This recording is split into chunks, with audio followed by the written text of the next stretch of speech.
प्यारे बच्चों नमस्कार। आशा करता हूं कि आप सभी लोग बहुत अच्छे होंगे, स्वस्थ और मस्त होंगे, जबरदस्त होंगे। ठीक है, आज से हमारी एक ठीक है नई क्लास स्टार्ट हो रही है। बेसिकली नई टॉपिक के साथ प्रारंभ होने जा रही है और वह टॉपिक है हमारा फंडामेंटल राइट, मौलिक अधिकार। ठीक है, और ठीक है आप लोगों को भी बहुत उत्सुकता होगी बेसिकली मौलिक अधिकार के बारे में। और ये देखा भी गया है कि जो पॉलिटी में मोस्टली क्वेश्चंस बनते हैं वह फंडामेंटल राइट से बनते हैं और वो बनते चले आ रहे हैं और वो बनने भी चाहिए, है ना। वो बनने भी चाहिए, वो इसलिए बनने चाहिए क्योंकि जब डॉक्टर भीमराव अंबेडकर साहब से पूछा गया कि आपको संविधान में सबसे महत्व का एक आर्टिकल कौन सा लगता है जिसके बिना लगभग पूरा संविधान अधूरा सा है, तब बाबा साहेब डॉक्टर भीमराव अंबेडकर कहते हैं कि आर्टिकल 32। तो उनसे पूछा गया कि क्यों आर्टिकल 32 पूरे संविधान में सबसे महत्व का आर्टिकल आपको क्यों लगा? तो उन्होंने कहा क्योंकि यह एक ऐसा आर्टिकल है जो मौलिक अधिकारों को प्रवर्त कराता है सुप्रीम कोर्ट में। क्लियर है? मतलब मौलिक अधिकार जो व्यक्तियों को अधिकार देते हैं, नागरिकों को अधिकार देते हैं राज्य के विरुद्ध, तो उन मौलिक अधिकारों को भी सुरक्षा की गारंटी एक्चुअली आर्टिकल 32 देता है। उनको प्रवर्त कराने की जिम्मेदारी आर्टिकल 32 की होती है। चलिए ठीक है, तो देखो बहुत सारे कमेंट आते हैं, मैं कभी किसी का कमेंट नहीं पढ़ पाता हूं, तो आप ये नहीं कि सर आप मेरा कभी कमेंट ही नहीं पढ़ते हो, तो ऐसा कुछ नहीं है। ठीक है, नहीं बच्चों, इतने सारे कमेंट में नहीं ध्यान रहता। तो आइए अपने टॉपिक को स्टार्ट करते हैं, ठीक है ना, ईश्वर का नाम लेकर। और ठीक है, मौलिक अधिकारों के बारे में चर्चा करने जा रहे हैं।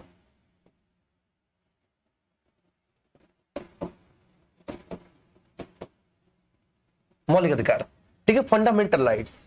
और उम्मीद करता हूं कि ये बात आपको बहुत अच्छे से समझ में आएगी। ठीक है ना, कौन सी वाली जो मैं समझाने जा रहा हूं वो वाली। मौलिक अधिकार जो है, मौलिक अधिकार भारतीय संविधान के भाग 3 में है। भाग 3 में है मौलिक अधिकार। कहां पर सर? भारतीय संविधान के भाग 3 में है। और मौलिक अधिकारों का विस्तार आर्टिकल 12 से लेके ठीक है 35 तक है। मौलिक अधिकार भारतीय संविधान के भाग 3 में है, इनका विस्तार आर्टिकल 12 से 35 तक है, मौलिक अधिकारों का विस्तार। अच्छा, अब सबसे महत्वपूर्ण चर्चा यह है कि जो मौलिक अधिकार है, जो फंडामेंटल राइट्स हैं, ये फंडामेंटल राइट्स एक्चुअली अमेरिका के संविधान से ग्रहण किए गए हैं। ठीक है, इन मौलिक अधिकारों को कहां से? इन मौलिक अधिकारों को हमने अमेरिका के संविधान से ग्रहण किया है। अमेरिका के संविधान से ग्रहण किया है।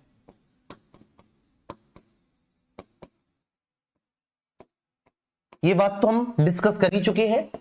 भारतीय संविधान के स्रोतों में हमने वहां पे देखा है कि फंडामेंटल राइट को बेसिकली हमने कहां से? अमेरिकन कॉन्स्टिट्यूशन से लिया है।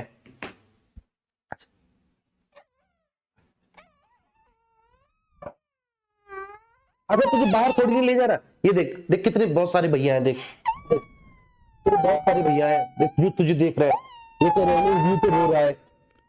ओ देखियो, अच्छा हाय बोल दे, हेलो बोल दे, हेलो ऐसे बोल दे, ऐसे ऐसे बोल दे, हाँ ऐसे बोल दे, ऐसे बोल दे। ए भाई व्यू तो रोता है, जाओ आप बाहर जाओ, बाय कर दो सब।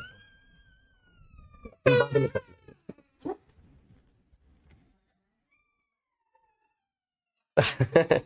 चलो ठीक है, सॉरी बच्चों, ठीक है आप लोगों को डिस्टर्ब हुआ। एक्चुअली क्या है कि क्लास होती है ना, तो बच्चा क्लास में वो बड़ा उत्सुक होता है, ठीक है ना, समझने के लिए, जानने के लिए कि आखिर ये चल क्या रहा है। ठीक है ना, ये कैमरे के सामने क्या बोलते रहते हैं तो स्टूडियो में भाग आता है एक्चुअली। चलिए ठीक है, तो मौलिक अधिकार भारतीय संविधान के भाग 3 में है और मौलिक अधिकारों का जो विस्तार है वो आर्टिकल 12 से 32 तक है। मौलिक अधिकारों को हमने कहां से, अमेरिका के संविधान से ग्रहण किया है। तो ये बात तो आपको बहुत अच्छे से समझ पे आ गई होगी।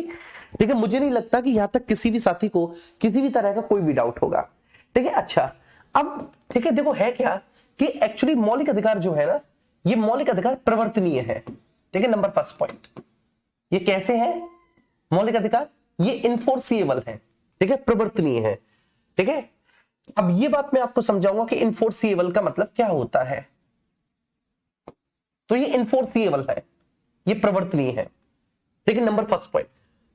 तो सबसे पहला पॉइंट ये है कि जो फंडामेंटल राइट्स हैं, फंडामेंटल राइट्स प्रवर्तनीय है, फंडामेंटल राइट्स इन्फोर्सिएबल होते हैं। इन्फोर्सिएबल का मतलब क्या है सर, इन्फोर्सिएबल का मतलब ये होता है कि साहब हम जिसके प्रावधानों को ठीक है सुप्रीम कोर्ट में जाकर लागू करवा सकें, अर्थात ठीक है हम मौलिक अधिकारों के प्रावधानों को लागू करवा सकते हैं, उन पर बहस कर सकते हैं, उनको आधार बनाते हुए याचिका दायर कर सकते हैं और अपने अधिकारों की मांग कर सकते हैं। ठीक है, तो इसलिए बोला गया है कि जो मौलिक अधिकार है वह प्रवर्तनीय है। अच्छा, अब प्रवर्तनीय को हम लोग बोलते हैं कि वाद योग्य है, या फिर इनको बोला जाता है कि ये न्याय योग्य है, न्याय योग्य है। ठीक है, वाद योग्य है, न्याय योग्य है। अब न्याय योग्य को बोला जाता है ये जस्टिसिएबल है। क्या है, ये जस्टिसिएबल है, मतलब ये न्याय योग्य है। अब न्याय योग्य का, ये वाद योग्य का मतलब समझे। ठीक है, इसका सीधा सा मतलब ये है कि हम इसके प्रावधानों को ठीक है ना सुप्रीम कोर्ट में, हाई कोर्ट में जाकर लागू करवा सकते हैं। जैसे सपोज दैट अगर ठीक किसी ने मेरे मौलिक अधिकारों का हनन किया है या किसी ने मुझको मेरे मौलिक अधिकारों से वंचित कर रखा है, तो मैं कोर्ट में जाकर उस व्यक्ति या राज्य के अगेंस्ट अपने मौलिक अधिकारों को पुनः प्राप्त कर सकता हूं। मेरे मौलिक अधिकारों की बहाली सुप्रीम कोर्ट कर सकता है। क्लियर है, मुझे पूरा अधिकार है कि मैं सुप्रीम कोर्ट जाकर अपने मौलिक अधिकारों को अपने लिए लागू करवा सकूं। बस यही अर्थ होता है प्रवर्तनीय का, जिसको इन्फोर्सिएबल या फिर इसको हम वाद योग्य या न्याय योग्य बोलते हैं। अर्थात कहने का आधार ये होता है कि जिनके प्रावधानों को लागू करवाया जा सके, जिनके प्रावधानों को लागू करवाया जा सके।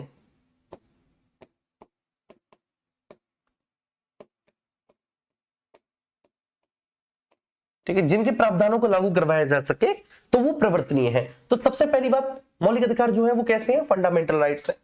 ठीक है, दूसरा पॉइंट क्या है कि मौलिक अधिकारों का जो बेसिक नेचर है, एक्चुअली जो मूल प्रकृति है वो नकारात्मक है। अब आप कहेंगे साहब कितने तो पॉजिटिव है, आप बोल कैसे रहे हो कि नकारात्मक है, मैं आपको बताता हूं। ठीक है, समझाऊंगा। तो इनकी जो मूल प्रकृति है, एक्चुअली मौलिक अधिकारों की जो बेसिक नेचर है, तो इनका बेसिक नेचर कैसा है, इनका बेसिक नेचर एक्चुअली नकारात्मक है। नकारात्मक का मतलब ये होता है कि ये राज्य के विरुद्ध नागरिकों को या गैर नागरिकों को, तो ये राज्य के विरुद्ध नागरिकों को अधिकार प्रदान करते हैं।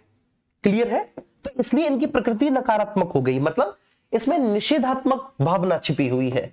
निषेधात्मक, इसमें निषेधात्मक भावना छिपी हुई है। देख क्यों छिपी हुई है, क्योंकि ये राज्य के विरुद्ध व्यक्तियों को अधिकार देते हैं। ये बात आपके समझ में आ जाएगी, चिंता ना करो आप, जैसे जैसे आप आगे पढ़ेंगे। अधिकार देते हैं, अधिकार देते हैं। ठीक है, ये बात क्लियर है। तो ये राज्य के विरुद्ध व्यक्तियों को अधिकार प्रदान करते हैं, इसलिए जो उनका बेसिक नेचर है, जो उनका ओरिजिनल नेचर है वो नकारात्मक है, क्योंकि निषेध की भावना छुपी हुई है। जैसे निषेधात्मक क्या होता है, निषेधात्मक का मतलब ये होता है कि मैं पॉजिटिव बात कह रहा हूं लेकिन उसमें ठीक है ना का अर्थ छुपा हुआ है, निषेध की आज्ञा है उसमें।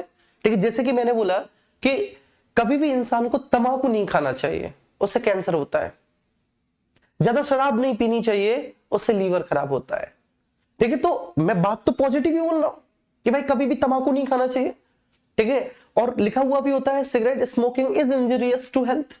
ठीक है, कभी भी धूम्रपान नहीं करना चाहिए क्योंकि वो स्वास्थ्य के लिए हानिकारक है। तो मैं तो बात तो अच्छी बोल रहा हूं, लेकिन उसमें निषेध की भावना है कि मत करना चाहिए, नहीं करना चाहिए। तो इसलिए ये राज्य के विरुद्ध व्यक्तियों को अधिकार देते हैं। तो कहने का आशय यह है कि राज्य के अधिकारों को ये कम करते हैं और राज्य के विरुद्ध ये व्यक्तियों को ज्यादा स्वतंत्रता प्रदान करते हैं अथवा व्यक्तियों को ज्यादा अधिकार प्रदान करते हैं, इसलिए इनकी जो मूल प्रकृति है वो कैसी है, निषेधात्मक या नकारात्मक है। उम्मीद करता हूं कि ये बात भी आपको बहुत अच्छे से समझ में आ गई होगी जी।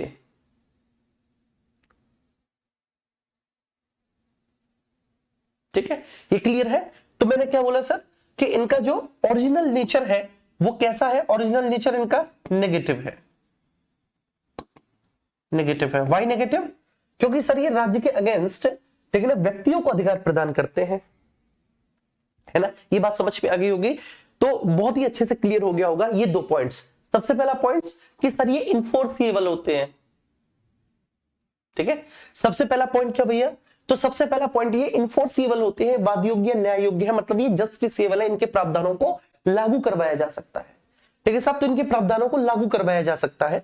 दूसरा, इनका जो बेसिक नेचर है, इनकी जो मूल प्रकृति है वो नेगेटिव है, नकारात्मक है, क्योंकि राज्य के विरुद्ध व्यक्तियों को अधिकार देने वाले होते हैं। ये राज्य के विरुद्ध व्यक्तियों को अधिकार देते हैं जी। पूजा नहीं समझ आया, क्या समझ नहीं आया पूजा, जरा मुझे बताओ। तो बस कौन सी एक चीज समझ में नहीं आई पूजा, मुझे एक बात बता दो, ठीक है। उम्मीद करूंगा कि मैं और अच्छे से फिर आपको समझा पाऊं।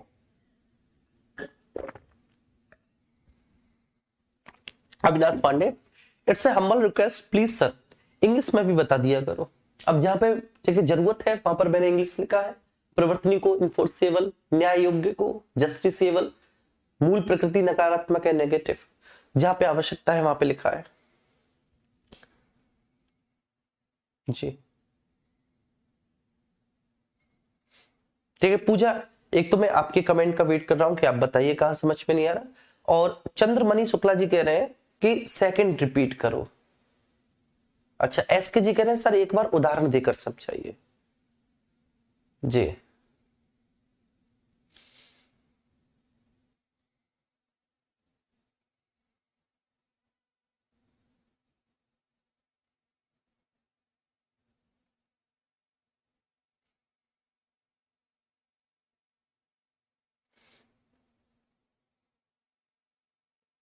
चलो ठीक है, मैं समझाता हूं, है ना।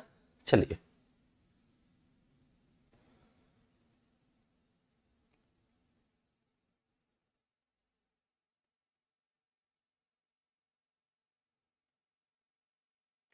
चलिए ठीक है, ठीक है, मैं सारी चीजें आपको समझाता हूं, कोई बात नहीं, परेशान मत होना, ठीक है। जैसे आइए इधर आइए, भारतीय संविधान का भाग 4 है, इसे आप देखेंगे, भारतीय संविधान का भाग 4 है, ठीक है। हमारे भारतीय संविधान के भाग 4 की विषय वस्तु क्या है, तो हमारे भारतीय संविधान के भाग 4 की विषय वस्तु है राज्य की नीति के निर्देशक तत्व।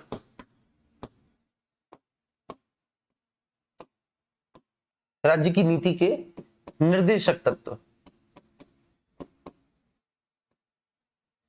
निर्देशक तत्व, ये बात ध्यान रखना, ठीक है। तो हमारे भारतीय संविधान के भाग 4 और भाग 4 की जो विषय वस्तु है, भाग 4 की विषय वस्तु क्या है सर, भाग 4 की विषय वस्तु है राज्य की नीति के निर्देशक तत्व, ठीक है। राज्य की नीति के निर्देशक तत्व, इसका जो विस्तार है वह आर्टिकल 36 से 51 तक में है, राज्य की नीति के निर्देशक तत्व का, ठीक है।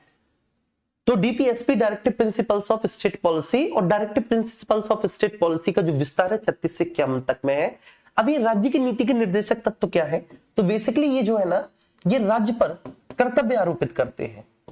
ये जो डीपीएसपी है, इन डीपीएसपी में बेटा क्या किया गया है, राज्य पर ड्यूटीज कर्तव्य आरोपित किए गए हैं, कर्तव्य आरोपित किए गए हैं, ठीक है। ये बात आप समझना, किए गए हैं, ठीक है। ये बात समझ में आई, राज्य पर कर्तव्य आरोपित किए गए हैं भारतीय संविधान के भाग 4 में डीपीएसपी में, ठीक है। राज्य के ये कर्तव्य है और राज्य अपने इन कर्तव्यों की पूर्ति करेगा, ठीक है। अब ऐसे ही यहां पर आप आएंगे, भारतीय संविधान का भाग 4 का है जिसको हमने बाद में जोड़ा है, भारतीय संविधान का भाग 4 का है, ठीक है। और ये जो भारतीय संविधान का भाग 4 का है, ठीक है, इस भाग 4 का को 42वें संविधान संशोधन से जोड़ा गया है, ये तो बात आप सभी को पता है। इसको 42वें संविधान संशोधन 1976 के माध्यम से जोड़ा गया है भाग 4 का को। क्लियर है? तो भाग 4 का इसको 42nd कॉन्स्टिट्यूशनल अमेंडमेंट 1976 के माध्यम से हमने अपने संविधान में जोड़ा है। इसकी जो विषय वस्तु है, इसकी विषय वस्तु, अच्छा, इसका विस्तार आर्टिकल 51A में है, 51 का में है, और इसकी जो विषय वस्तु है, इसकी विषय वस्तु का नाम है सर मौलिक कर्तव्य। मौलिक कर्तव्य, ठीक है, फंडामेंटल ड्यूटीज, मौलिक कर्तव्य। अब आप पूछेंगे सर मौलिक कर्तव्य का मतलब क्या होता है, तो मैं आपसे एक ही बात बताऊंगा कि भैया जी मौलिक कर्तव्य का मतलब है कि भारतीय संविधान के भाग 4 का में, ठीक है, 42वें संविधान संशोधन 1976 के माध्यम से जिन मौलिक कर्तव्यों को हमने अपने संविधान में शामिल किया है, वह भारत के नागरिकों पर कर्तव्य आरोपित करते हैं। वह मौलिक कर्तव्य भारत के नागरिकों पर कर्तव्य आरोपित करते हैं। भारत के नागरिकों पर कर्तव्य आरोपित करते हैं।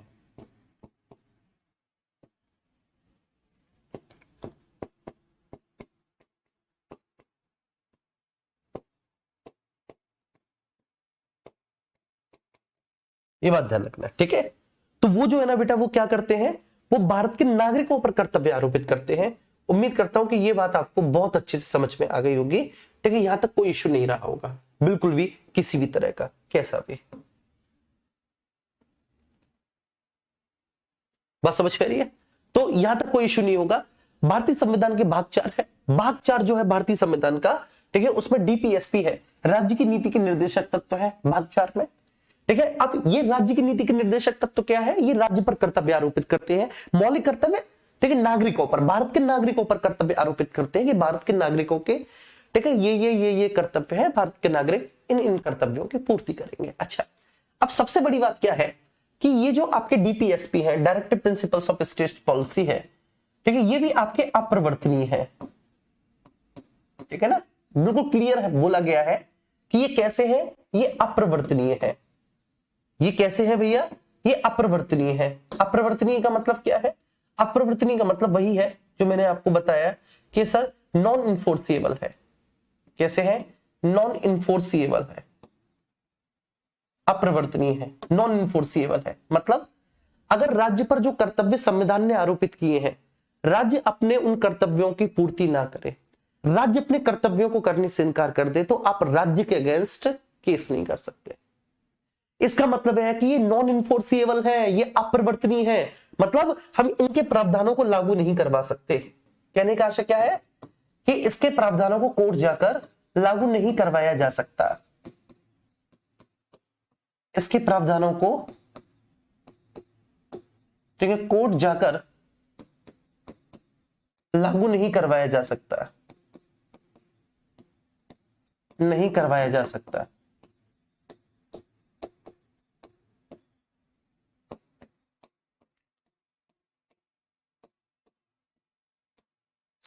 ठीक है, ये अपरिवर्तनीय है, नॉन इन्फोर्सिएबल है। इसी को हम बोलेंगे कि ये वाद योग्य नहीं है, यह वाद योग्य नहीं है, ठीक है, और यह न्याय योग्य नहीं है।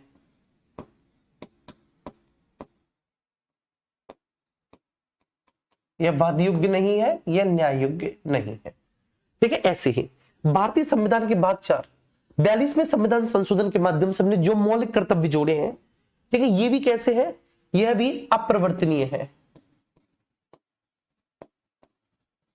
यह भी कैसे है भैया जी, यह भी अपरिवर्तनीय है, मतलब यह भी नॉन इन्फोर्सिएबल है।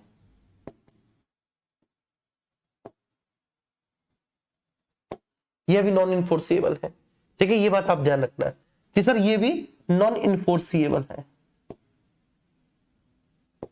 यह भी अपरिवर्तनीय है, पूरी तरह से नॉन इन्फोर्सिएबल है। मतलब हम, ठीक है, इनके प्रावधानों को भी लागू नहीं करवा सकते। कहने का आशय यह है कि जो कर्तव्य, ठीक है, हमारे ऊपर थोपे गए हैं संविधान ने, अगर हम अपने उन कर्तव्यों को पूरा करने से इनकार कर दें, अगर हम अपने उन कर्तव्यों को पूरा नहीं करते, ठीक है, तो हमारे विरुद्ध बेटा कोर्ट में कोई केस नहीं किया जा सकता। बात समझ में आ रही है, कोर्ट में कोई केस नहीं किया जा सकता हमारे विरुद्ध। तो ये बात आपको समझ में आ गई होगी कि अपरिवर्तनीय का मतलब क्या है, कि सब प्रावधानों को हम लागू नहीं करवा सकते।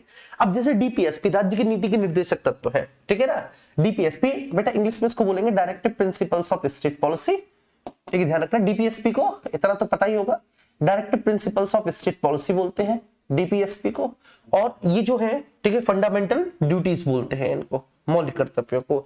ये दोनों नॉन इन्फोर्सेबल है, ये दोनों नॉन जस्टिसेबल है।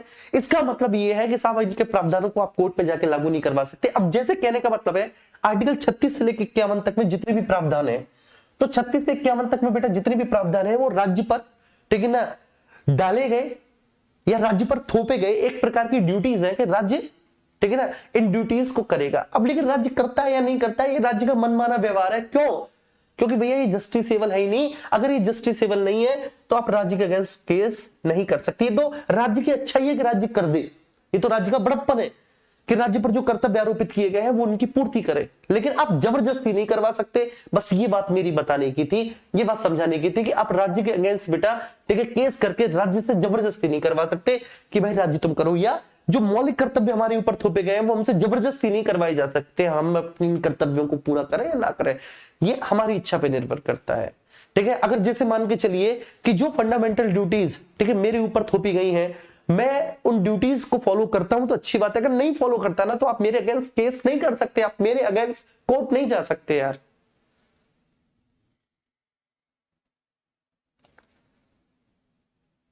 जी ठीक है, टीलू सैनी ठीक है। हाँ, सौरभ कह रहे हैं गुरुजी आप भाग 3 पढ़ा रहे थे, टीलू कह रहे हैं भाग 3 कराओ पहले। अब आप ही ने बोला था ना, अब आप ही लोगों ने बोला था कि ये हमारे समझ में नहीं आ रहा भैया, तो आपने बोला समझ में नहीं आ रहा, तो इसलिए फिर ये मुझे समझाना पड़ा, ये मुझे बताना पड़ा कि प्रवर्तनीय और अप्रवर्तनीय में क्या अंतर होता है। ठीक है, और यहां पर मुझे मदद लेनी पड़ी ठीक है ना, किसकी भैया जी, यहाँ पर मुझे मदद लेनी पड़ी भाग 4 की, और भाग 4 की आपको समझाना पड़ा। ठीक है, मदद लेके उम्मीद करता हूं कि बात आपको बहुत अच्छे से समझ में आ गई होगी। अब यहाँ पर सबसे बड़ी बात है कि बेटा अधिकार और कर्तव्य ठीक है, ये बात ध्यान रखना, दोनों एक दूसरे के पूरक होते हैं। और कर्तव्य, क्योंकि डीपीएसपी भी एक प्रकार के कर्तव्य है और मौलिक कर्तव्य भी एक प्रकार के कर्तव्य ही है। तो जो अधिकार और कर्तव्य है, अधिकार और कर्तव्य दोनों ही एक दूसरे के पूरक होते हैं, दोनों एक दूसरे के पूरक होते हैं, पूरक होते हैं, ये बात ध्यान रखना। ठीक है सर, तो अधिकार और कर्तव्य दोनों एक दूसरे के पूरक होते हैं। और किस तरह से दोनों एक दूसरे के पूरक होते हैं कि अगर ठीक है आपको अधिकार दे दिए जाए और आपके ऊपर कर्तव्य आरोपित ना किए जाए तो ऐसे अधिकार निरंकुश हो जाते हैं। ठीक है, अधिकार दे दिया जाए लेकिन कर्तव्य आरोपित ना किया जाए तो ऐसे अधिकार निरंकुश हो जाते हैं। लेकिन अगर कर्तव्य दे दिया जाए और आपको अधिकार ना दिया जाए तो फिर ऐसे कर्तव्य निरर्थक होते हैं। मैं इसको उदाहरण के साथ समझाऊंगा। ठीक है, चलिए मैं इसको ठीक है उदाहरण के साथ समझाऊंगा। ठीक है, एग्जांपल के साथ आप इसको बहुत अच्छे से समझिए। ठीक है, जैसे ठीक है आपकी सिस्टर की शादी है, ठीक है, एग्जांपल के तहत मैं समझाऊंगा। आपकी सिस्टर की शादी है और आपकी सिस्टर की शादी में आप 3 भाई हैं, क्लियर है, आप 3 भाई हैं। अब 3 में से जो सबसे बड़ा भाई है उसको पापा ने बुलाया, पापा ने कहा इधर आ भाई राम, इधर आ। राम भागा भागा आया कि जी पिताजी बोलिए। तो पिताजी राम से बोलते हैं कि भाई ऐसा कर, ठीक है, ये रख तू 1000 रुपए। 1000 रुपया देके पिताजी ने क्या दे दिया, अधिकार दे दिया, ये रख तू 1000 रुपया। अब राम ने रख लिए, लेकिन तब तक ठीक किसी का फोन आ गया, पिताजी फोन पे बात करने लग गए। पिताजी ये नहीं बता पाए कि 1000 रुपया देकर अधिकार तो दे दिया पिता ने, लेकिन कर्तव्य नहीं बताया कि भाई तू 1000 रुपयों का क्या करेगा। कि भाई ठीक है ना, क्या नाम है, पनीर कम पड़ गया है तो हलवाई के लिए पनीर लेकर आएगा, या फिर टेंट में तिरपाल नहीं है तो जाके टेंट की दुकान से तिरपाल लेके आएगा, या फिर भैया ठीक है वो जो होता है ना बूफे सिस्टम होता है, तो एक डोंगा कम पड़ गया है तो भैया एक डोंगा लेकर आएगा, एक चमचा कम पड़ गया फटाफट जा टेंट वाले के एक चमचा लेके आ, या फिर बारात आने वाली है, बारातियों का स्वागत पान पराग से होना चाहिए तो जल्दी जा फटाफट से पान पराग लेके आ। वो ये बताना भूल गए, बस उन्होंने रुपया दे दिया 1000। ठीक है, अब राम की जेब में रुपया ठीक कितना, 1000। और ये बात राम के दोस्त देख रहे, तो राम के दोस्त कहने लगे यार तेरी बहन की शादी है यार, तू पार्टी नहीं देगा। राम कहने लगा अरे यार रुपया का है, देख अभी तो तेरे पापा देके गए रुपया, 1000 रुपया देके गया, हमारे सामने देके गए 1000। अब दोस्त तो तुम्हें पता ही है यार बहन की शादी है, अरे यार थोड़ा सा तो खर्चा कर ले, ले गए दोस्त। बात समझ में आ रही है राम को ठेके पे। तो अधिकार तो पिता ने दे दिया, कर्तव्य आरोपित नहीं किया, तो ऐसा अधिकार निरंकुश हो गया कि नहीं? ठीक है, शायद हो सकता है कि उन्हें 1000 रुपयों से रसगुल्ले के लिए पनीर आता है, या उन्हें 1000 रुपयों के लिए गुलाब जामुन के लिए चाशनी आती है, उन्हें 1000 रुपयों के लिए कोई डोंगा आता। ठीक है, अब क्या आ गया, उन्हें 1000 रुपयों से बियर, और दोस्त मिलकर आराम से चकना के साथ बियर मार रहे हैं कि भाई तेरी बहन की शादी बहुत अच्छे घर में होगी, जा हमारी दुआ है, तू भी याद रखिए। क्लियर है, अधिकार दे दिया, कर्तव्य आरोपित नहीं किया। फिर पिताजी ने जो है ना श्याम बुलाया, छोटा वाला श्याम इधर आ कि हाँ कि देख ऐसा है, बारात आने वाली है, बारातियों का स्वागत पान पराग से होना चाहिए। जब फटाफट से पान पराग लेके आ, श्याम भागा भागा दुकान पे पहुंचा मार्केट में कि साहब ठीक है, लगभग मान के चलिए कि 500 लोगों की बारात है, साहब 500 पान पराग दो, पान पराग से बारातियों का स्वागत होगा। अब वो पहुंच तो गया, अब उसने जेब देखी, अरे यार पापा ने रुपए तो दिए ही नहीं, तो कर्तव्य थोप दिया कि बारातियों का स्वागत पान पराग से होना चाहिए, लेकिन अधिकार नहीं दिया क्या रुपया, तो ऐसा कर्तव्य भी निरर्थक है ना? तो अधिकार और कर्तव्य दोनों एक दूसरे के पूरक है। अगर अधिकार दे दिया जाए, कर्तव्य ना दिया जाए, तो अधिकार कैसा हो जाता है बेटा? मैंने आपको क्या बताया, अधिकार कैसा हो जाता है? अधिकार कैटलिस्ट हो जाता है, उत्प्रेरक हो जाता है ऐसा अधिकार। ठीक है, मनमाना हो जाता है वो। और अगर कर्तव्य आरोपित कर दिया जाए, अधिकार ना दिया जाए, तो ऐसा कर्तव्य भी निरर्थक हो जाएगा, उसका कोई मतलब नहीं है। तो इसलिए दोनों एक दूसरे के क्या है? पूरक है जी।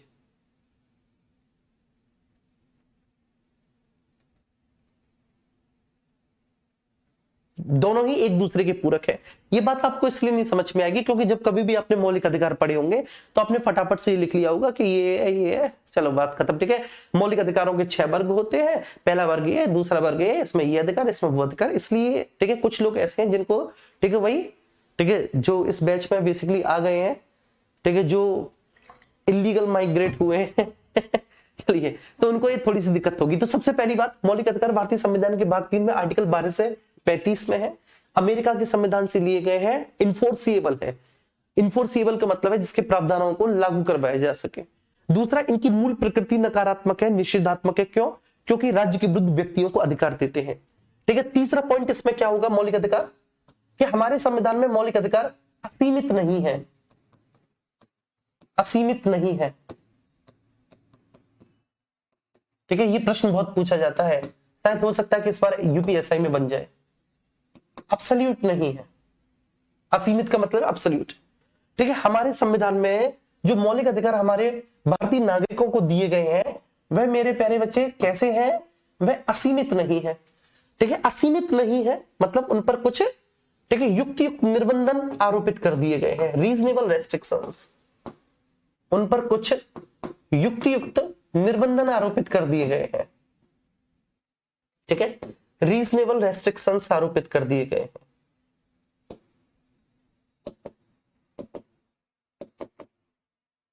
रेस्ट्रिक्शंस आरोपित कर दिए गए हैं, कर दिए गए हैं।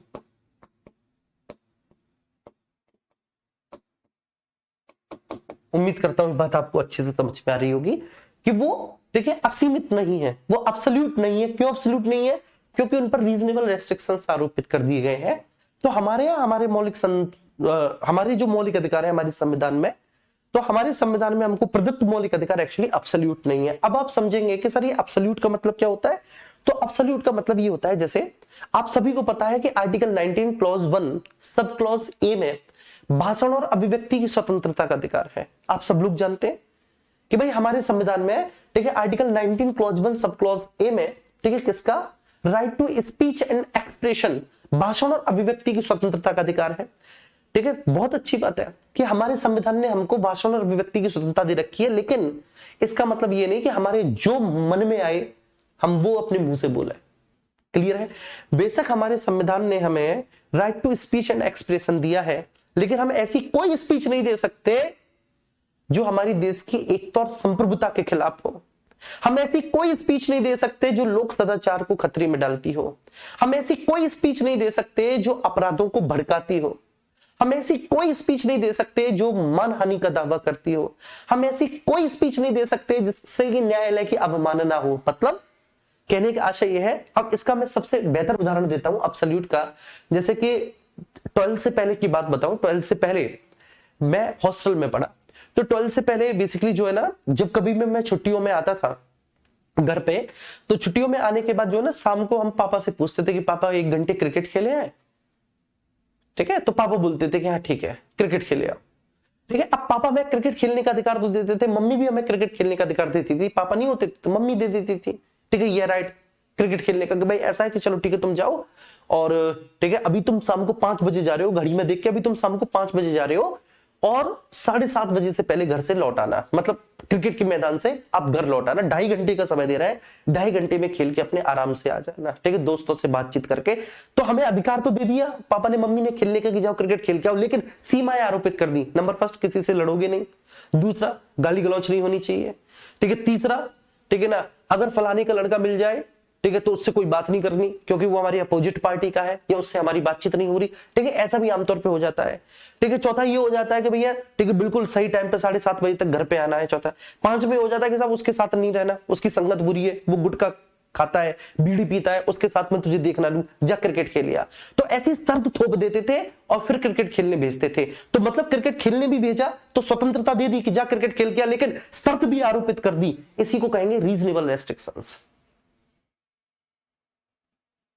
जी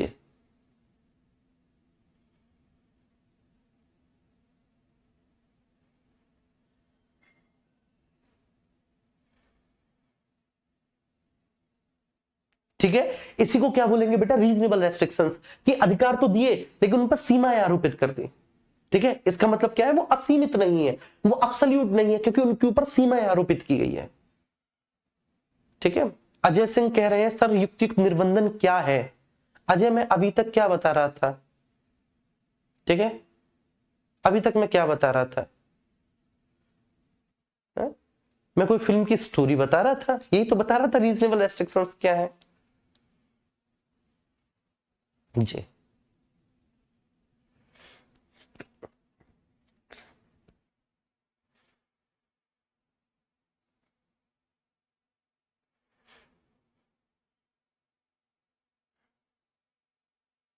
बहुत अच्छे, बहुत बढ़िया, शानदार। अच्छा, अरे पॉलिटी में यार आज सैटरडे को भी उतने बच्चे हैं, ठीक है, सैटरडे को भी उतने बच्चे जितने रोजाना होते हैं, क्या बात है। देखिए अब मैं एक एक पॉइंट आपको समझाता हूं आपके रियल टाइम एग्जांपल में, ठीक है, बिल्कुल आपके रियल टाइम एग्जांपल में एक एक पॉइंट आपको बहुत अच्छे से क्लियर कराता हूं। सबसे पहले, ठीक है ना, परिवर्तनीय है। अब परिवर्तनीय का मतलब क्या है, मेरी बात आप समझना।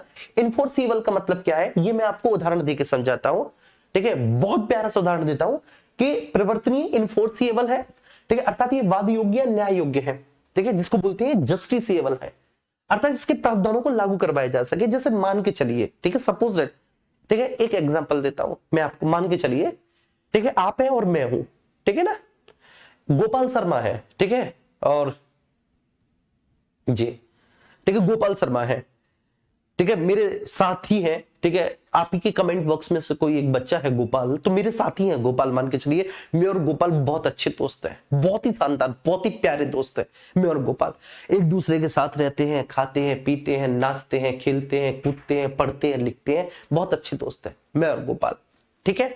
अब हुआ क्या कि किसी बात पर लड़ाई हो गई, ठीक है ना, फॉर सम रीजंस, हो सकता है इतने अच्छे दोस्तों लड़ाई भी हो जाती है, मनमुटाव भी हो जाते हैं, ठीक है। अब मैंने क्या किया कि मैंने गोपाल को थप्पड़ नहीं मारा, ना लात मारी, ना घूसा मारा, मैंने कोई ऐसा काम नहीं किया जिससे कि गोपाल को चोट लगे, ऐसा कोई काम नहीं किया। मैंने गोपाल को मन करके गालियां दी, खूब गालियां दी, खूब, और ऐसी जगह दी गाली मैंने जहां कोई सुन ना रहा हो, ना हमको देख रहा हो, खूब टिक मन करके जो मन में आया मैंने वो, ठीक है, एकदम।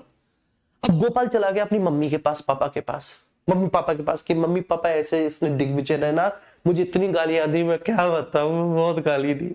इस तरह से गोपाल चला गया, मुझे बुलाया, ठीक है, मेरे भी मम्मी पापा आए। अब मेरे मम्मी पापा आए, मुझे भी बुलाया, और बुलाने के बाद बोला कि अब बताओ, ठीक है, तुम्हारे लड़के ने हमारे लड़के को बहुत गाली सुनाई है। तो मेरे मम्मी पापा मुझसे पूछेंगे क्यों भाई दिग्विजय तुमने गाली सुनाई। मैंने कहा ना पापा जी, मैंने बिल्कुल गाली नहीं सुनाई, इनफैक्ट मुझे तो गाली आती तक भी नहीं है, मैंने तो आज तक नहीं सुनी, मैं इसको क्या सुनाऊंगा, तो मेरा बहुत अच्छा दोस्त है, ठीक है। उल्टे यही मुझे छेड़ रहा था, ठीक है, ये तो उल्टे ही हमें छेड़ रहा था, मुझे छेड़ रहा था, तो मैंने मना कर दिया भैया मुझे छेड़ मत, ठीक है। एक तो ये हो गया, तो ऑब्वियस सी बात है अब ये जो प्रावधान है इसको कह सकते हैं हम लागू नहीं करवा पाना, ठीक है, मैंने उन्हें खूब गाली दी गोपाल को। ठीक है, मैं आपको ये आपके रियल टाइम एग्जांपल में समझा रहा हूं, हो सकता है आपके साथ। मैंने गोपाल को खूब सारी गालियां दी, जो मन में आया मैंने गोपाल को वो कहा। ठीक है, लेकिन मैंने एक चीज देख ली, कोई देख ना रहा हो, कोई सुन ना रहा हो। गोपाल ने घर पे जाके शिकायत कर दी, मेरे भी मम्मी पापा बुला लिए, गोपाल के मम्मी पापा ने। ठीक है, लेकिन मेरे मम्मी पापा मुझे मारते पीटते मुझे सुनाते, उससे पहले मैंने कह दिया क्या एविडेंस है इसके पास कि मैंने इसे गाली दी। ठीक है, क्या एविडेंस है इसके पास कि मैंने इसे गाली दी, कोई एक चीज बता तो दो कि मैंने इसको गाली दी हो। ठीक है, ये तो खमखा वैसे ही बोल रहा है, ठीक है, अपने मन से बोल रहा है। ठीक है, ठीक है, मुझे बाइज्जत बरी कर दिया जाएगा कि भाई हमसे माफी हो गई। गोपाल की मम्मी पापा मेरे मम्मी पापा से माफी और मांगे हाथ जोड़ के, भाई साहब माफी होगी, हमने आपको परेशान किया, आपके बच्चे को परेशान किया, यही नालायक है, यही हमारा छोरा ही नालायक है, हम जाइए देखेंगे आप। क्लियर है। दूसरा क्या हुआ कि लड़ाई हो गई, मतलब ये प्रावधान लागू ही नहीं हो पाए, ये इस केस में लागू ही नहीं हो पाया मामला। दूसरा केस क्या था कि मैं और गोपाल बहुत अच्छे दोस्त हैं, वही वाली बात है, साथ खाते हैं पीते हैं नाचते हैं उठते हैं बैठते हैं पढ़ते हैं लिखते हैं, सब काम करते हैं। ठीक है, किसी बात पे एक्सचेंज ऑफ वर्ड्स हो गए। अब जब एक्सचेंज ऑफ वर्ड्स हो गए किसी बात पे, मैं बड़ा हूं गोपाल से, मुझे गुस्सा आ गई, मैंने उठाया एक लठ और बैग गोपाल के, ठीक है ना, सिर पे मैंने सिर फाड़ दिया, और ठीक है तमाम नील के मैंने निशान डाल दिए बाकी पूरे शरीर पे। गोपाल भागा भागा मम्मी पापा के पास पहुंचा, कहा कि पापा मम्मी देखो। तो सबसे पहले पापा मम्मी पूछ लेंगे कि बता तेरा हाल ये किसने किया, ये तेरा हाल किसने किया, तुरंत बोलेगा दिग्विजय ने किया। तो उन्होंने मेरे मम्मी पापा को फोन किया, मेरे मम्मी पापा बुला लिए। ठीक है, बात समझ में। अब मेरे मम्मी पापा बुला लिए तो मेरे भी मम्मी पापा आ गए। अब मेरे मम्मी पापा ने देखा कि अरे ठीक है ये इसका इतना बुरा हाल। ठीक है, तो गोपाल ने कहा कि इसने किया, इसने मारा है पीटा है। अब मैं यहां पर ये भी नहीं बोल सकता कि भाई मैंने मारा पीटा नहीं है, हो सकता है किसी तीसरे आदमी ने देख भी लिया हो। दूसरा, वो पिटा तो है भाई, और वो मेरे ही साथ रहता है, मेरे ही साथ नाचता है खेलता है कूदता है पढ़ता है लिखता है, मैं नहीं मारा होगा। बात समझ में आ रही है। अब क्या होगा, अब ये प्रावधान लागू हो सकते हैं कि मेरे मम्मी पापा चप्पल उठाएंगे बढ़िया सी फर्स्ट क्लास से, और मेरे सर पे ठीक है बजाने स्टार्ट करेंगे, और वही चप्पल गोपाल के मम्मी पापा को भी दे देंगे कि तुम भी पीटो हमारे लड़के को। लेकिन गोपाल के मम्मी पापा तब भी मुझे अगर पीट के संतुष्ट नहीं हुए तो वो पुलिस को फोन कर देंगे, मेरे विरुद्ध मुकदमा भी लिख जाएगा। तो ये होगा कि ये प्रावधान लागू हो गए, पहले वाले केस में लागू नहीं हो पाए, दूसरे वाले केस में हो गए। तो इसलिए कर्तव्य लागू नहीं हो पाते, अधिकार लागू हो जाते हैं। जी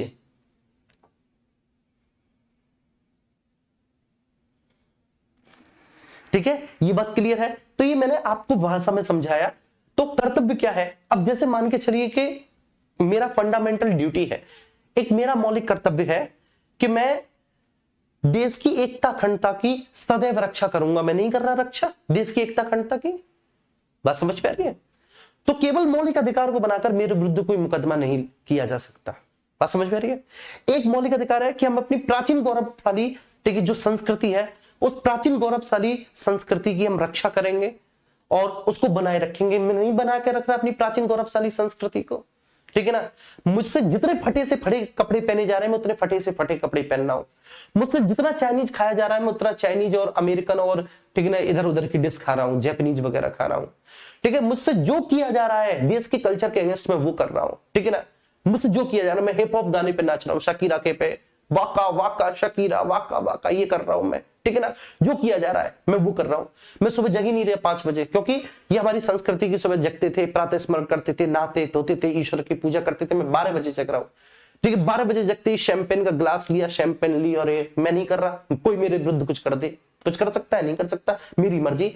बेशक मुझ पर मौलिक कर्तव्य थोप दिया गया कि हम अपनी प्राचीन गौरवशाली संस्कृति और परंपरा को अक्षुण्ण बनाए रखेंगे, ठीक है। हम उसका महत्व समझेंगे, उसको सेलिब्रेट करेंगे। मैं नहीं कर रहा सेलिब्रेट, बात समझ में आ रही है। मैं फटे पुराने ठीक है ऐसे कपड़े पहनना हूं मैं, बात समझ में आ रही है। ऐसे बालों को यूं खड़ा कर लेता हूं यूं करके, कोई मेरे विरुद्ध कुछ कर सकता है, नहीं कर सकता। लेकिन ठीक है, अगर राज्य ने मेरे किसी मौलिक अधिकार को उल्लंघन किया, किसी भी मौलिक अधिकार को उल्लंघन किया राज्य ने सरकारी नौकरी में मेरे साथ भेदभाव किया, मैं तुरंत चला जाऊंगा सुप्रीम कोर्ट और कहूंगा कि राज्य ने मेरे खिलाफ ठीक है भेदभाव कैसे किया सरकारी नौकरी में, मुझे औरों के तुलना में कमतर क्यों आका, मुझे औरों की तुलना में कम अधिकार क्यों दिए सरकारी नौकरी के मामले में। क्योंकि आर्टिकल 16 बोलता है लोक नियोजन के विषय में अफसर की समानता। आर्टिकल 16 क्या बोलता है, लोक नियोजन के विषय में अफसर की समानता। तो मैं पूछूंगा, मैं लड़ूंगा, ठीक है, और ठीक है मैं उन प्रावधानों को अपने लिए लागू भी करवा लूंगा। मेरे पक्ष में भी फैसला सुनाएगा सुप्रीम कोर्ट। ये होता है अधिकार।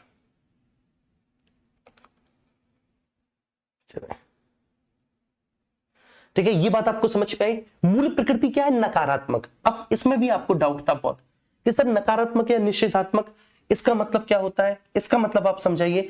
निषेधात्मक का मतलब है, जैसे मान के चलिए, ठीक है, एक बहुत अच्छा सा एग्जांपल मैं आपको देता हूं। मैंने कहा कि ठीक है, पॉजिटिव बात कही लेकिन निषेधात्मक तरीके में कही। जैसे मैंने कहा कि यहां पर गाली देना मना है, अच्छी बात कही मैंने, भाई यहां पर गाली देना मना है, अच्छी बात कही मैंने, ठीक है, लेकिन फिर भी ये इसमें निषेध की भावना है, मना है, ठीक है, तो इसलिए नकारात्मक अभिव्यक्ति होगी क्योंकि इसमें निषेध, मनाही की भावना छुपी हुई। जैसे मैंने बोला कभी भी झूठ मत बोलो, कभी भी झूठ मत बोलो, अच्छी बात बोली बेटा मैंने, कभी भी झूठ मत बोलो। मैंने कहा कि कभी भी सिगरेट मत पियो, कभी भी गुटखा बीड़ी मत खाओ, कभी भी शराब का सेवन मत करो। क्लियर है? निषेधात्मक है क्योंकि ठीक है इसमें मनाही की गई है, लेकिन ठीक है जो उद्देश्य है वो पॉजिटिव है, लेकिन इसमें चूंकि मनाही की भावना है इस वजह से इनकी मूल प्रकृति नकारात्मक है। नकारात्मक क्यों है? क्योंकि राज्य के विरुद्ध ये व्यक्तियों को अधिकार देते हैं, राज्य के अधिकारों को कम करके ये व्यक्तियों को राज्य के विरुद्ध अधिकार दे रहे हैं। इसलिए देखो मैं आपको बताता हूं, दो चीज बताता हूं, देखो क्या है नकारात्मक और सकारात्मक क्या होता है मैं आपको बताता हूं, ठीक है, क्लियर है? इस बात को आप समझना। दोनों अभिव्यक्ति को मैं आपको समझाता हूं। एक बाप के दो बेटे हैं, ठीक है, एक बेटे को शुरुआत से ही उस बाप ने डीपीएस जैसे अच्छे स्कूल में पढ़ाया, शुरुआत से ही वो गोरा था, ठीक है, तो बाप ने उस बेटे को, बाप के मन में जो है ना गोरे काले के प्रति कोई भेदभाव था, तो एक गोरा बच्चा उसको डीपीएस में पढ़ाया बाप ने, बढ़िया, जो काला था उसको गांव के प्राइमरी स्कूल में डाल दिया। मैं एग्जांपल दे रहा हूं, ठीक है, जस्ट एग्जांपल बस। तो गोरे को डीपीएस में, काले को ठीक है ऐसे डाल दिया, ठीक है, और दोनों 12th तक पढ़े, एक डीपीएस में पढ़ा, 12th में टॉप करता रहा, एक प्राइमरी स्कूल में पढ़ा, गांव के में फिर प्राइमरी से फिर सरकारी स्कूल में चला गया। बात समझ पा रही है? अब जो डीपीएस में पढ़ा है उसकी सराउंडिंग, उसका एनवायरनमेंट कैसा रहा होगा? बड़ा अच्छा, बड़ा प्यारा, और वो जो बेचारा है ठीक है उसकी सराउंडिंग। अब फिर बाप दोनों से ये उम्मीद करे कि दोनों आईआईटी का एग्जाम निकाल दें, तो ऐसा पॉसिबल है सेम मार्क्स के साथ, ठीक है, और टॉप करें दोनों ही? तो ऐसा पॉसिबल नहीं है। डीपीएस वाला हो सकता है कि टॉप कर दे, लेकिन सरकारी स्कूल में पढ़ा हुआ बेचारा नहीं कर सकता टॉप। बात समझ में आ रही है? तो इसको हम क्या कहेंगे? इसको हम ये कहेंगे कि जो डीपीएस वाला है ना, ठीक है, बाप ने जिसको शुरुआत से पढ़ाया लिखाया और आईआईटी जी का एग्जाम दिलवाया और उसने टॉप कर दिया, और दूसरा जो बेचारा ठीक है जो काला था उसको सरकारी स्कूल में पढ़ाया, प्राइमरी स्कूल में, फिर सरकारी स्कूल में गया, वो नहीं टॉप कर पाया, ठीक है। अब यहां पर क्या है कि यहां पर एक पिता के अपने दोनों बच्चों के लिए अलग अलग आयाम हो गए, एक पिता के अपने दोनों बच्चों के लिए क्या हो गए? अलग अलग आयाम हो गए, अलग अलग डायमेंशंस हो गए, जबकि परिस्थितियां दोनों की अलग अलग थी, परिस्थितियां दोनों की अलग अलग थी। एक जो इतने अच्छे स्कूल में पढ़ा, इतने बढ़िया स्कूल में पढ़ा, इतनी अच्छी सराउंडिंग थी, इतनी अच्छी फैसिलिटी थी, लाइब्रेरी थी, लेबोरेटरीज थी, इतने बेहतर बेहतर टीचर्स थे। एक बेचारा सरकारी स्कूल में टीचर बेहतर है लेकिन पूरे दिन क्या करें? तंबाकू खाते रहते हैं, ठीक है, बीड़ी पीते रहते हैं, गप्पे मारते रहते हैं, और ये कहते हैं कि अगर प्रैक्टिकल में पास होना है, अच्छे नंबर लाने, तो हमसे आके ट्यूशन पढ़ो। ये सरकारी मास्टरों का है रवैया, ठीक है। तो मीन्स टू से दैट, कहने का आशय क्या है? तो बाप ने उन दोनों से ये उम्मीद की कि दोनों ही आईआईटी जी का एग्जाम क्रैक करें, तो ये क्या किया? ठीक है, उनके पिताजी ने उनके साथ भेदभाव किया। बात समझ में आ रही है? ये भेदभाव हुआ उस बच्चे के साथ जिसको सरकारी स्कूल में पढ़ाया गया था। हाँ, पापा ऐसा कहे कि जो सरकारी स्कूल में पढ़ने वाला बच्चा है, अगर ये 50 नंबर भी ले आया, क्लियर है, अगर ये 50 नंबर भी ले आया तो इसका आईआईटी में एडमिशन हो जाएगा, और ये जो डीपीएस वाला है इसको कम से कम 150 नंबर लाने पड़ेंगे, ठीक है, तब ये पास होगा। अब डीपीएस वाला ये कहने लगे, पापा तुम मेरे साथ पक्षपात कर रहे हो, इसको तो 50 पे ही पास करवा रहे हो, मेरे पास 150, मेरे लिए आपने 150 नंबर निर्धारित कर दी, इसको आप 50 पे ही पास करवा रहे हो, या इसको आप 50 पे ही साइकिल दे रहे हो और मेरे लिए आप 150 को साइकिल दे रहे हो। बात समझ पा रही है? तो ये तो गलत बात है ना, इसको तो 50 मार्क्स पे ही साइकिल मिल जाएगी, बड़ा इजी है, और मुझे आप 150 मार्क्स पे साइकिल दिलवा रहे हो या मोटरसाइकिल दिलवा रहे हो, तो मेरे साथ तो आप भेदभाव कर रहे हो। ये भेदभाव नहीं है, ये भेदभाव नहीं है, सकारात्मकता है ये। क्यों? क्योंकि जो ऑब्वियस सी बात है, जो पहले से ही दबा है, पिछड़ा है, वंचित है, शोषित है, उसको मुख्य धारा में लाए जाने के लिए ऐसा किया जा रहा है। ये बात आप समझ गए? यहीं पर आरक्षण के प्रावधान भी मैं आपको बताऊंगा, सेम आरक्षण का कॉन्सेप्ट भी यही है। तो मैंने जो आपको बताया ना नकारात्मक, नकारात्मक क्या था? पहला वाला नकारात्मक था, दूसरा वाला जो है एक्चुअली, ठीक है ना, दूसरा वाला सकारात्मक है। कैसे सकारात्मक है दूसरा वाला? तो मैंने आपको समझाया, दूसरा वाला इस तरह से सकारात्मक है कि दोनों की स्थितियां अलग अलग है, दोनों की परिस्थितियां अलग अलग है, ठीक है, दोनों की बैकग्राउंड पृष्ठभूमि अलग अलग है और दोनों से हम समान रिजल्ट अपेक्षित करें, ये बात गलत है। दोनों से हम समान रिजल्ट अपेक्षित नहीं कर सकते। तो जो बेचारा, ठीक है ना, शुरुआत से प्राइमरी स्कूल में पढ़ा, हमने उसके लिए रिजल्ट के मानक को कम कर दिया। अब जब हमने उसके रिजल्ट के लिए मानक को कम कर दिया तो एक सकारात्मक पहलू हुआ। क्लियर है, ये बात क्लियर हो गई। तो इसको मैंने सकारात्मक और नकारात्मक को इस तरह से समझाया जो आपके आगे आरक्षण में भी काम आएगा। लेकिन यहां पर जो मैंने आपको बोला है ना कि इसकी जो मूल प्रकृति है, जो इसका बेसिक नेचर है, जो इसका फंडामेंटल नेचर है, वो कैसा है, वो नेगेटिव है। ठीक है, इसकी जो मूल प्रकृति है वो कैसा है, नेगेटिव है, वो नकारात्मक है, वो निषेधात्मक है। तो इसका आशय ये है कि ये राज्य की शक्तियों को कम करके व्यक्तियों को अधिक अधिकार देता है। ठीक है ना, मतलब ये राज्य की शक्तियों को कम करता है और राज्य के अगेंस्ट व्यक्तियों को अधिकार देता है, इसलिए ये बात आपको समझ में आई। इसके बाद मैंने बोला कि असीमित नहीं है। ठीक है, असीमित नहीं है का मतलब है कि इन पर सीमाएं आरोपित कर दी। जैसे कि हमारे पिताजी ने कहा था कि क्रिकेट खेलने चले तो जाओ, ठीक है, लेकिन सीमाएं आरोपित कर दी। क्लियर है जी, क्रिकेट खेलने चले तो जाओ, लेकिन क्या किया, सीमाएं आरोपित कर दी हमारे ऊपर कि भैया फलाने के लड़के से नहीं बोलोगे, उससे बातचीत नहीं करोगे, उसके साथ नहीं बैठोगे, लड़ोगे नहीं, गाली नहीं दोगे, चुपचाप खेलोगे, 0 पे आउट हो जाओगे तो नीचे को मुंह लटका के चुपचाप घर चले आओगे, दोबारा बैटिंग नहीं मांगोगे। ठीक है, तो इस तरह से, तो ये क्या हुआ, असीमित नहीं है, क्योंकि सीमाएं आरोपित करती। अब ऐसी मैं कहूं कि मुझे भाषण एवं अभिव्यक्ति की स्वतंत्रता का अधिकार है, तो ऐसा नहीं कि मेरा जो मुंह में आएगा वो बोलूंगा। बात समझ पा रही है? तो ऐसा नहीं है कि मेरा जो मुंह में आएगा वो बोलूंगा, क्योंकि भाषा की भी अपनी एक मर्यादा होती है। तो यह है सीमा आरोपित कर देना। चौथा जो हमारे फंडामेंटल राइट्स हैं, ठीक है, वह निलंबित किए जा सकते हैं। वह निलंबित किए जा सकते हैं,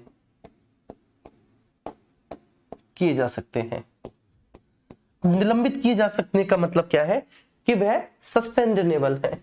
ठीक है, उनको सस्पेंड किया जा सकता है। ठीक है, उनको सस्पेंड किया जा सकता है, वो सस्पेंडेबल है, उनको निलंबित किया जा सकता है। अब इसका आप मतलब समझेंगे बहुत अच्छे से, जो मैं आपको समझाना चाह रहा हूं कि निलंबित किए जा सकते हैं। ठीक है, इस कहानी का क्या पहलू है। देखो, आपने पुरानी हिंदी पिक्चर देखी होंगी, पुरानी हिंदी मूवियों में, पुरानी हिंदी पिक्चर्स में आपने देखा होगा कि एक ईमानदार दरोगा, ठीक है, जिसने बेसिकली देश की सेवा की और गुंडों के खिलाफ, अपराधियों के खिलाफ जो लड़ा, तो मंत्री जी से फोन करके उसको निलंबित करवा दिया। ठीक है, सस्पेंड करवा दिया। सस्पेंड का मतलब क्या होता है, सस्पेंड का मतलब ये होता है कि, ठीक है, वो ड्यूटी पे था। ठीक है, अब जब वो ड्यूटी पे था, जब वो दरोगा था, तो उसके अपने कुछ अधिकार थे। दरोगा था तो उसका अपना अधिकार था इंस्पेक्शन का। बात समझ पा रही है? तो वो बेसिकली जो है इंस्पेक्शन करेगा। वह दरोगा था तो तब तक उसका अधिकार था लॉ एंड ऑर्डर को मेंटेन करने का। जब वह दरोगा था तो उसको अधिकार था FIR वगैरह लिखने का। जब वह दरोगा था तब उसको अधिकार था ये करने का। अब क्या है, उससे उसके अधिकार वापस ले लिए। आप ये कह सकते हैं कि उससे उसके अधिकार छीन लिए, मतलब निलंबित कर दिया, सस्पेंड कर दिया। बात समझ में आ रही है? लेकिन देखिए, सस्पेंशन का मतलब ये होता है कि अगर अधिकार छीने गए हैं तो उनको दोबारा से बहाल भी किया जाएगा। ये इस बात की श्योरिटी होती है कि अगर अधिकार वापस लिए गए हैं, छीने गए हैं, तो उनको बहाल भी किया जाएगा। ठीक है, तो अगर निलंबित किए जा सकते हैं फंडामेंटल राइट्स, अगर मौलिक अधिकार, ठीक है, सस्पेंड किए जा सकते हैं, तो कुछ समय के लिए, घंटे के लिए, कुछ महीने के लिए, ये बात समझ में आ रही है। लेकिन फिर वापस से, ठीक है, व्यक्तियों को अधिकार दे दिए जाएंगे। निलंबित करने का मतलब ये होता है। लेकिन बर्खास्त का मतलब क्या होता है? बर्खास्त का मतलब है कि बिल्कुल सेवा से मुक्त कर देना। ठीक है, तो that is the basic difference between suspension और बर्खास्त बच्चे। ठीक है ना, तो सस्पेंशन में और डिसमिस में बहुत अंतर होता है। सस्पेंशन का मतलब है कि अभी आपको आपके अधिकारों से वंचित कर दिया गया है, अभी आपको आपके अधिकारों से वंचित कर दिया गया। पुरानी मूवी में देखे थे ना आपने, अनिल कपूर, जैकी श्रॉफ, ठीक है, अमिताभ बच्चन जैसे जो इंस्पेक्टर होते थे उनको निलंबित कर दिया जाता था, निलंबित कर दिया जाता था। ठीक है, तो उसके बाद जो है ना, फिर दोबारा से जब पता चलता था बेसिकली कमिश्नर को कि ये तो हमारा बड़ा ईमानदार अफसर था, इसने तो देश की रक्षा के लिए अपनी जान की बाजी लगा दी, तो दोबारा से उसको, ठीक है, बिल्कुल मूवी के लास्ट में फिर से वो टोपी पहना दी जाती थी, सितारे लगा दिए जाते थे, बेल्ट दे दी जाती थी, ठीक है ना, और राष्ट्रगान गाया जाता था उसके सम्मान में। फिर जो है ना, उसकी पत्नी जिसको गुंडों ने अपने कब्जे में ले रखा था, उसको छुड़वाने वो जाता था, फिर उसके बाद उसके गले लगता था। ये आपने देखा होगा, बड़ी अच्छी हैप्पी एंडिंग होती थी। ये सस्पेंशन है। ठीक है ना। बर्खास्त का मतलब क्या था? बर्खास्त का मतलब ये होता है कि बिल्कुल सेवा से मुक्त कर देना। ठीक है, अब आप को ये अधिकार दिए ही नहीं जाएंगे कभी। ठीक है, लेकिन ऐसे नहीं सेवा से मुक्त किया जा सकता। बात समझ में आ रही है? सेवा से अगर कोई व्यक्ति किसी को मुक्त करता है, कोई बड़ा अधिकारी, तो वो व्यक्ति कोर्ट में केस भी कर देता है, कोर्ट केस चलता है और वह वास्तव में अपराधी है, वह वास्तव में अगर दोषी है, तब उसको उसकी सेवा से मुक्त किया जाएगा। इतना आसान नहीं होता सेवा से मुक्त करना। ठीक है, तो ये बेसिक डिफरेंस है निलंबन और सस्पेंशन में। बात समझ में? सस्पेंड हो गए तो अगर कोई सस्पेंड हो जाए तो घबराना नहीं है, कोई बात नहीं, दोबारा से उसे उसकी नौकरी मिल जाएगी, बस कुछ दिन की बात है, दोबारा से उसको बहाली दे दी जाएगी। ठीक है, तो ऐसी अगर मौलिक अधिकार निलंबित किए जा सकते हैं, सस्पेंडेबल है, तो इसका आशय क्या है कि वो कुछ समय के लिए व्यक्तियों से वापस ले लिए गए हैं। इसका मतलब क्या है कि नागरिकों से कुछ समय के लिए वापस ले लिए गए हैं, कुछ समय के लिए वापस ले लिए गए हैं।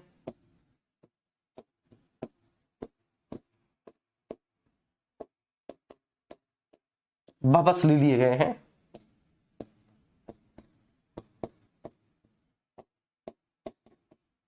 ले लिए हैं, पुनः उनकी बहाली कर दी जाएगी, कर दी जाएगी। अब ऐसे बहुत सारे प्रावधान है। जब फंडामेंटल राइट को हम सस्पेंड कर देते हैं, आर्टिकल 352 के आधार पर जब नेशनल इमरजेंसी की घोषणा हो, 356 के आधार पर जब राष्ट्रपति शासन लगे, ठीक है, तो हम मौलिक अधिकारों को वापस ले लेते हैं। 360 हो या मार्शल लॉ लगे तब भी मौलिक अधिकारों को वापस ले लेते हैं। लेकिन इसमें यह ध्यान रखना कि आर्टिकल 20 के और 21 के मौलिक अधिकारों को कभी भी निलंबित नहीं किया जा सकता। नोट में लिख लेना, चाहे कैसी भी सर्कमस्टांसेस रहे, स्थितियां परिस्थितियां कैसी भी हो, कभी भी आर्टिकल 20 और 21 के फंडामेंटल राइट्स को निलंबित नहीं किया जा सकता। बस ये बात ध्यान रखना है। आर्टिकल 20 और 21 के फंडामेंटल राइट्स को कभी भी निलंबित नहीं किया जा सकता, कभी भी सस्पेंड नहीं किया जा सकता। आर्टिकल 20 और 21 के फंडामेंटल राइट्स को कभी भी सस्पेंड नहीं किया जा सकता, कभी भी निलंबित नहीं किया जा सकता।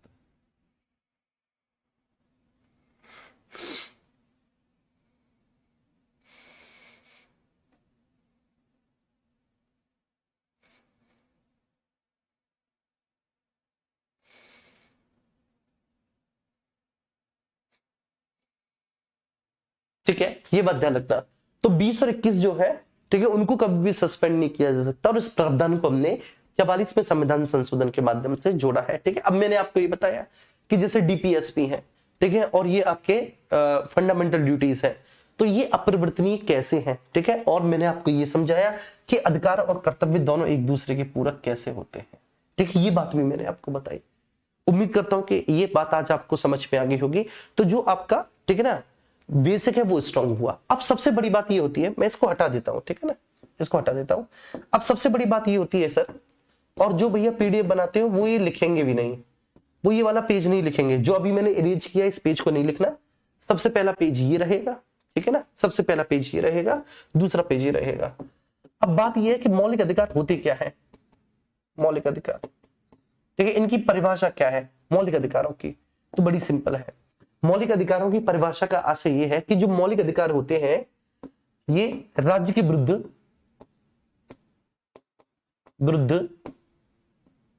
ठीक है, भारत के राज्य क्षेत्र के भीतर, राज्य क्षेत्र के भीतर, ठीक है ना, नागरिकों, जो भारत के नागरिक हैं बेटा, सिटीजन्स हैं, और गैर नागरिकों, मतलब कुछ मौलिक अधिकार ऐसे हैं जो गैर नागरिकों को भी प्राप्त हैं।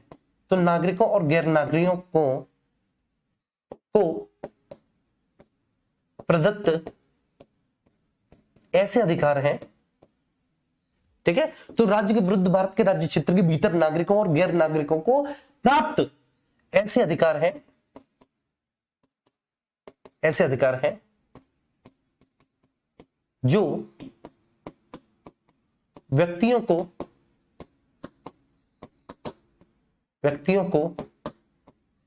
ठीक है ना, स्वतंत्रता, समानता, ठीक है, गरिमापूर्ण जीवन यापन करने की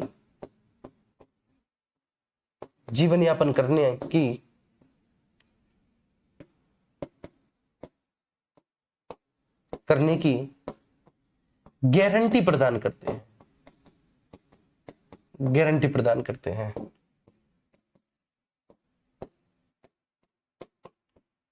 करते हैं, ठीक है, जिससे कि व्यक्ति सभी प्रकार की असुरक्षाओं से मुक्त होकर,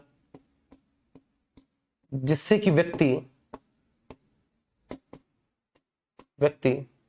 सभी प्रकार की असुरक्षाओं से मुक्त होकर, सभी प्रकार की असुरक्षाओं से मुक्त होकर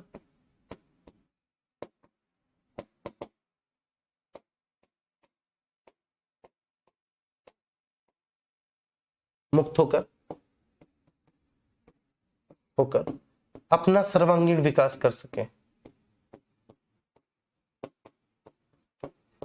विकास कर सके।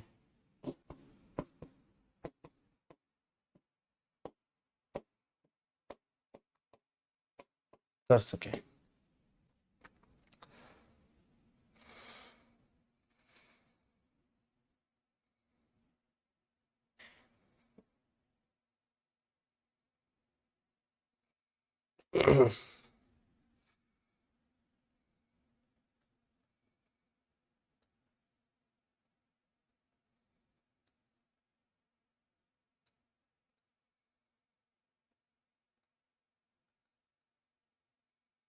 जी ठीक है, क्लियर है।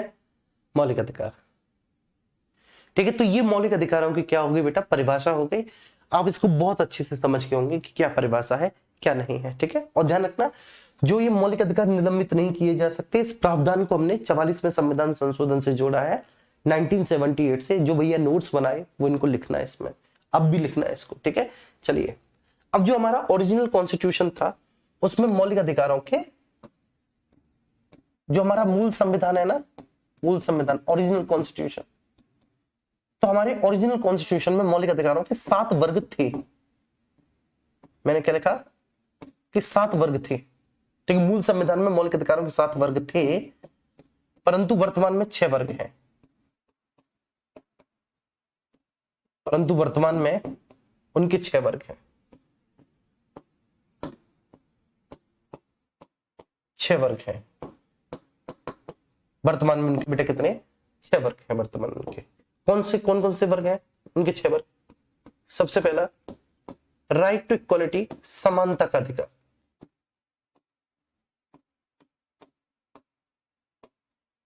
समानता का अधिकार, राइट टू इक्वालिटी, समानता। दूसरा, स्वतंत्रता का अधिकार।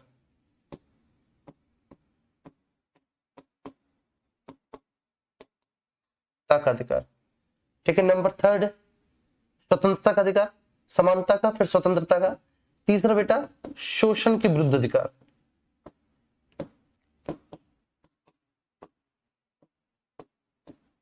विरुद्ध अधिकार। चौथा, धार्मिक स्वतंत्रता का अधिकार। स्वतंत्रता का अधिकार।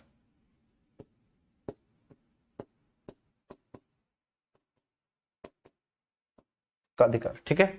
5वां, शिक्षा और संस्कृति संबंधी अधिकार। शिक्षा और संस्कृति संबंधी अधिकार, कृति संबंधी अधिकार।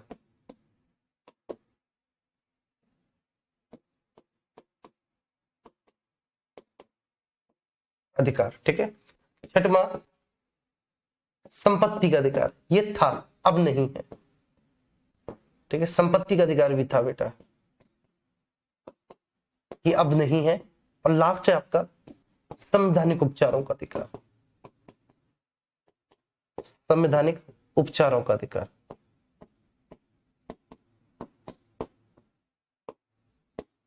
अधिकार,